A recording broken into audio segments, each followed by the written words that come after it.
తొలి ఏకాదశి నాడు స్త్రీలు పొరపాటును కూడా ఈ పనులు అస్సలు చేయకూడదు. అవేమిటో ఇప్పుడు తెలుసుకుందాం. హిందూ క్యాలెండర్ ప్రకారం ఇవాళ ఆషాఢ ఏకాదశి లేదా దేవశయని ఏకాదశి. తేదీ మంగళవారం, జూలై 16, 2024 రాత్రి 8:33 ప్రారంభమై జూలై 17, 2024 బుధవారం రాత్రి 9:02 ముగుస్తుంది. ఈ ఏడాది జూలై 17న తొలి ఏకాదశి పండుగను చేసుకుంటున్నారు. అయితే ఈరోజు కొన్ని పనులు ఆడవారు చేయకూడదు. అవేంటో ఇప్పుడు తెలుసుకుందాం. శయన ఏకాదశి రోజున భక్తులు ఉపవాసం పాటించాలి. విష్ణుమూర్తికి పూజ చేయాలి. ఇలా చేయడం వల్ల మీకు విష్ణుమూర్తి అనుగ్రహం కలగడమే కాకుండా లక్ష్మీదేవి అనుగ్రహం కూడా లభిస్తుంది. విష్ణుమూర్తికి ఇష్టమైన వాటిల్లో తులసి ఆకులు ఒకటి.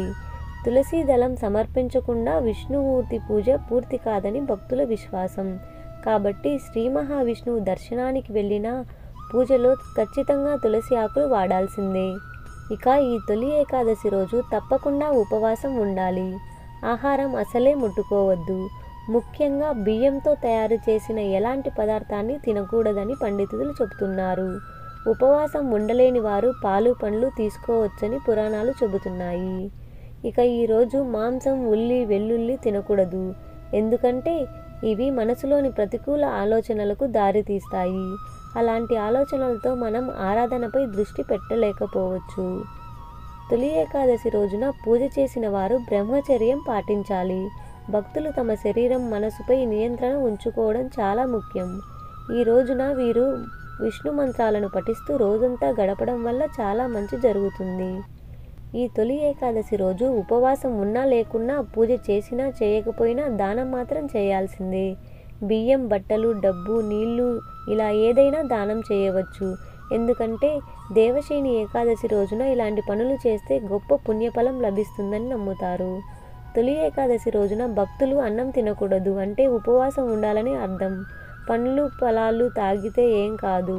కాబట్టి ఆహారానికి మాత్రమే దూరంగా ఉండండి. ఈ రోజున స్త్రీలు నిండు స్నానం చేయకూడదు. గోళ్ళు లేదా జుట్టు కత్తిరించడం మానుకోవాలి. శయన ఏకాదశి నాడు నలుపు రంగు అస్సలు ధరించకూడదు.